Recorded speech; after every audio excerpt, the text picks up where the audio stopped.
اللہ کو نہ ماننے والے سب سے بڑی دلیل یہ دیتے ہیں کہ ہم اس کو اس وجہ سے نہیں مانتے کہ وہ دکھائی نہیں دیتا. یہ دلیل مانتے, یہ دلیل پیش کرتے ہیں ہم اللہ کو اس وجہ سے نہیں مانتے کہ وہ دکھائی نہیں دیتا. آئیے ذرا ان کی اس دلیل کا بھی تھوڑا جائزہ لے لیتے ہیں. ایک بات جان لو, عدم رویت عدم وجود کا مستلزم نہیں ہے کہ جو چیز نظر نہ آئے وہ چیز موجود ہی نہیں ہوتی. ایک دوست نے ایک دوست سے سوال کیا, تو اللہ کو مانتا ہے؟ بولے نہیں مانتا. بولے کیوں؟ کہا کہ دکھائی نہیں دیتا. کہا کہ تیرے پاس عقل ہے؟ بولے ہاں ہے. کہا کہ دکھا دے ذرا تیری عقل کدھر ہے تو میں مان لوں تو عقل مند ہے. تو بات چیزیں ہوتی ہیں مگر آدمی اس کو دیکھ نہیں پاتا ہے, تو دیکھ نہ پانا اس کے نہ ہونے کی دلیل کیسے بن سکتا ہے؟ اس کے نہ ہونے کی دلیل کیسے بن سکتا ہے؟ اور ایک علمی دلیل, کیوں آدمی جان نہیں پاتا, اللہ کو دیکھ نہیں پاتا, اس کی ایک سائنٹیفک مثال میں نے پڑھی ہے بہت پیاری. فتح اللہ گولن نے اپنی کتاب کے اندر اس کو ذکر کیا ہے, اور حقیقت تو یہ کہ بہت پیاری مثال ہے. ایک دانت انسان کا دانت, اس ایک دانت کے نیچے لاکھوں بیکٹیریاز ہوتے ہیں, لاکھوں بیکٹیریا ہمارے ایک دانت کے نیچے. وہ شور مچا رہے ہیں, آپس میں باتیں کر رہے ہیں, چلا رہے ہیں. اب بولو, یہ ایک دانت کے نیچے لاکھوں بیکٹیریاز موجود ہیں, یہ بول رہے ہیں, شور مچا رہے ہیں, ان کا شور سمجھ میں آتا ہے؟ سنائی دیتا ہے؟ نہیں نا. لیکن دانت کے نیچے وہ بیکٹیریاز موجود ہیں اگرچہ ہماری سر کی آنکھوں سے دکھائی نہیں دیتے. ایک دلیل تو یہ, اور دوسری یہ کہ اگر ان بیکٹیریاز سے پوچھا جائے کہ انسان کو دیکھا ہے تم نے, تو کہیں گے ہم نہیں مانتے انسان کو. کیوں؟ اس لیے کہ وہ دکھائی نہیں دے رہا ہے. ارے بے وقوف بیکٹیریا, تجھے انسان کو دیکھنا ہے تو دانت کے نیچے کیوں بیٹھا ہوا ہے؟ انسان کو دیکھنے کے لیے تجھے دانت کے نیچے سے باہر آنا پڑے گا مستقل مقام کے لیے. جب باہر نکل کر کے آئے گا, مستقل جگہ میں آئے گا, تب انسان کو مشاہدہ کرے گا نا. وہ تو اندر ہے تو اس کو کیسے دیکھ سکتا ہے؟ ظاہر ہے کہ اندر رہنے کی وجہ سے باہر آ کر مستقل جگہ سے تو نے دیکھا نہیں, لہذا تو نے انکار کر دیا کہ میں انسان کو دیکھا ہی نہیں, لہذا میں مانتا ہی نہیں. تو عدم رویت عدم وجود کا مستلزم نہیں ہے. یہ ایک انتہائی پیاری اور بڑی دقیق مثال ہے. اور قرآنی دلیل یہ کہ تمہاری آنکھوں کے اندر وہ بینائی نہیں ہے کہ اللہ تبارک و تعالیٰ کا مشاہدہ کر سکے. دلیل میں حضرت موسیٰ علیہ السلام کا واقعہ, فلما تجلی ربہ للجبل جعلہ دکا وخر موسیٰ صعقا. حضرت موسیٰ کوہ طور پر ہیں, بات ہو رہی ہے, دل میں آیا کہ بولنے والے کو دیکھیں. کہا کہ رب ارنی انظر الیک, اللہ میں تجھے دیکھنا چاہتا ہوں. کہا کہ لن ترانی, تم مجھے ہرگز نہیں دیکھ سکتے. ایک نبی سے کہا جا رہا ہے تم ہرگز نہیں دیکھ سکتے. ارے تم مجھے کیا دیکھو گے؟ میرے جلوے کی ایک ہلکی سی روشنی ایک پہاڑ نہیں برداشت کر سکتا. اگر یہ اپنی جگہ ٹھہر جائے تو مجھے فَإِنِسْتَقَرَّ مَكَانُهُ فَسَوْفَ تَرَانِي, اگر یہ اپنی جگہ ٹھہر جائے تو مجھے. اللہ تبارک و تعالیٰ نے اپنے جلوے کی روشنی ڈالی, فوراً وہ پہاڑ چور چور ہو گیا اور حضرت موسیٰ علیہ السلام بے ہوش ہو کر کے گر پڑے. تو آنکھوں کے اندر پہاڑ کو اللہ کی تجلی برداشت کرنے کی طاقت نہیں, اتنی مضبوط چیز تمہارے آنکھوں کی کیا وقت ہے, ان کی کیا ویلیویشن ہے کہ تم اللہ تبارک و تعالیٰ کو دیکھنے لگو اور دیکھ پاؤ. ہاں, مرنے کے بعد دیکھ سکتے ہو. کہاں؟ جنت میں. مرنے سے پہلے نہیں. نہیں, نبی بھی نہیں. ہمارے نبی کو معراج میں اللہ نے بلایا, تب بھی نہیں دیکھا نبی نے. اتنی دور بلانے کے بعد بھی دیدار نہیں کرایا. نہیں, دیدار نہیں ہوا. دلیل دو دلیل. دلیل پہلی دلیل, وان عائشہ رضی اللہ تعالی عنہ قالت من حدثك ان محمد راى ربه فقد كذب وهو يقول لا تدرك الابصار ومن حدثك انه يعلم الغيب فقد كذب وهو يقول لا يعلم الغيب الا الله. رواه البخاری فی کتاب التوحید. حضرت امام بخاری حدیث پاک کو اسے کتاب التوحید کے اندر لائے. حضرت عائشہ فرماتی ہے تم سے جو کوئی یہ کہے کہ محمد صلی اللہ علیہ وسلم نے معراج میں اپنی آنکھوں سے اللہ کو دیکھا, وہ جھوٹ بولتا ہے. اس لیے کہ اللہ نے فرمایا لا تدرك الابصار, اسے آنکھیں نہیں دیکھ سکتی. آنکھوں میں وہ پاور ہی نہیں ہے, بینائی کے اندر وہ قوت ہی نہیں کہ اللہ تبارک و تعالیٰ کا مشاہدہ کر سکے. اور تم سے جو کوئی یہ بیان کرے کہ نبی کو غیب کا علم تھا, وہ بھی جھوٹ بولتا ہے. اس لیے کہ اس آیت قرآنیہ کے خلاف لا یعلم الغیب الا اللہ, یہ حدیث بتا رہی ہے کہ اللہ تبارک و تعالیٰ کو نبی نے معراج میں نہیں دیکھا. یہ تو حضرت عائشہ فرما رہی ہے. چلیے ایک دوسرے صحابی سے پوچھ لیتے ہیں. حدیث اس طرح, وعن ابی ذر قال سألت رسول اللہ صلی اللہ علیہ وسلم هل رأيت ربك قال نور النار.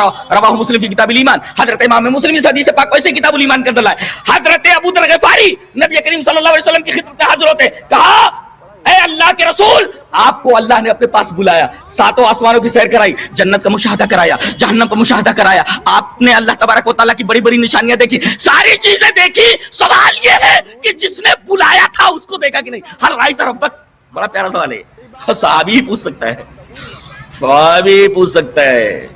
بڑی بڑی نشانیاں, لنوریہ من آیاتنا الکبریٰ, بڑی بڑی نشانیاں. جنت کو ہم نے دیکھا نہیں, نبی نے اپنی آنکھوں سے دیکھا ہے. جہنم کو ہم نے نہیں دیکھا, اللہ کے رسول نے اپنی آنکھوں سے دیکھا ہے. آسمان کیا ہوتا ہے, کوئی انکار کرتا ہے, کوئی اقرار کرتا ہے, ہمارے نبی نے اپنی آنکھوں سے دیکھا. اللہ اکبر, بڑی بڑی نشانیاں دیکھی. سوال یہ ہے کہ ساری چیزیں آپ نے دیکھی, بلانے والے کو دیکھا کہ نہیں, دعوت دینے والے کو دیکھا کہ نہیں؟ ہر رائے طرف.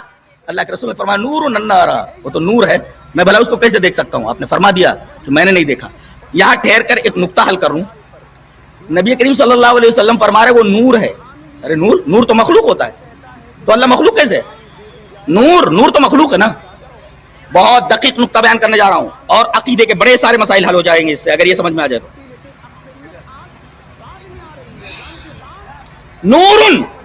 وہ نور ہے, نور تو مخلوق ہے بھائی. یہ نور, کچھ لوگ روشنی کی پوجا کر رہے ہیں اور دلیل میں یہی آیت کریمہ پیش کرتے ہیں, اللہ نور السماوات والارض وغیرہ وغیرہ, اور یہ حدیث پیش کرتے ہیں اللہ نور ہے. تو نور تو مخلوق ہے. ایک بات بولتا ہوں, کسی چیز کا یاد کرو, اس کو یاد کرو. میری تقریر سمجھنے کے لیے کم سے کم آپ کی لمٹ سے تھوڑی اونچی ہونی چاہیے. جلدی بولنا ہے نا, مجھے سمجھانے کا میرے پاس وقت نہیں ہے, جلدی سے سمجھ لو. کسی چیز کا مشاہدہ کرنے کے لیے ضروری ہے کہ اس کا اپوزٹ موجود ہو.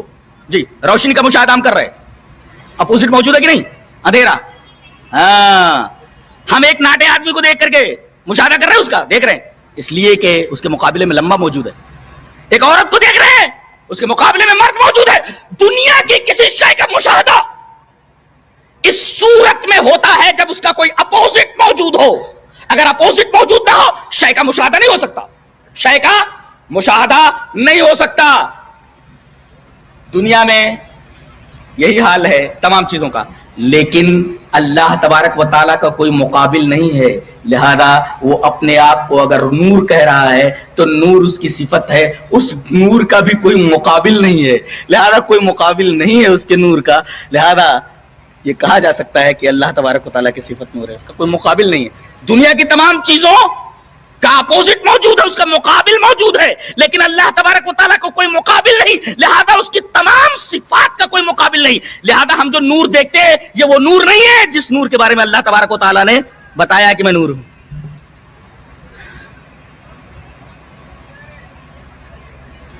تو یہ بات سمجھ میں آ گئی کہ اللہ تبارک و تعالیٰ کی صفات کو جن معنی میں ہم لیتے ہیں, دنیا کی دیگر صفات کو ہم اس معنی میں نہیں لے سکتے. دنیا کی ہر صفت مقابل رکھتی ہے, لیکن اللہ تبارک و تعالیٰ کا کوئی ہمسر, کوئی مقابل نہیں. لہذا اس کی صفات کا بھی کوئی مقابل نہیں ہے. لہذا نور جیسا ہم دیکھتے ہیں اس کا مقابل اندھیرا موجود ہو, تو وہاں اللہ کے نور کا کوئی مقابل موجود نہیں.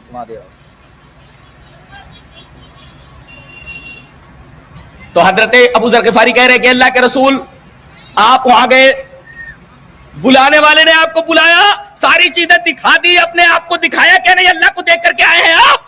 اللہ کے رسول نے صاف انکار فرما دیا, کہا میں نے نہیں دیکھا, وہ نور ہے, میں بھلا اس کو کیسے دیکھ سکتا ہوں. ہاں, مرنے سے پہلے کوئی نہیں دیکھ سکتا اس کو, اس لیے کہ آنکھوں کے اندر وہ قوت ہی موجود نہیں ہے. دکھائی کہاں دے گا؟ جنت کے اندر. اور بولوں دکھائی دینا کیا معنی رکھتا ہے؟ آئیے وہ حدیث پڑھ لیتے ہیں کہ دکھائی دینا کیا معنی, اللہ کو دیکھنے کا کیا مطلب ہوتا ہے. حدیث اس طرح, وان صہیب رضی اللہ تعالی عنہ عن النبی صلی اللہ علیہ وسلم قال اذا دخل اهل الجنة الجنة قال يقول الله تبارك وتعالى تريدون شيئا ازيدكم فيقولون الم تبيض وجوهنا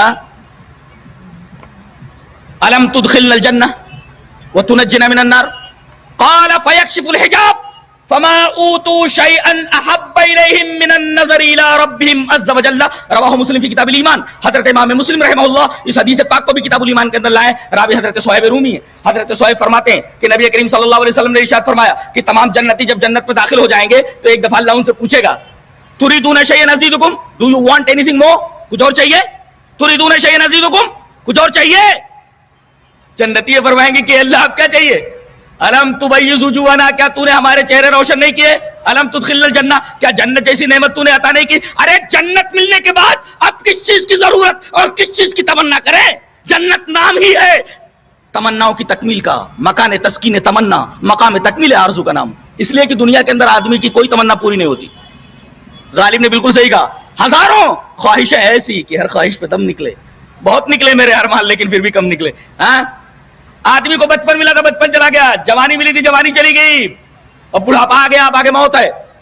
اس کی دولت کسی کام کی نہیں، اس کی ڈگری کسی کام کی نہیں، یہاں جو کچھ ملا ہے وہ سب عارضی ہے۔ اللہ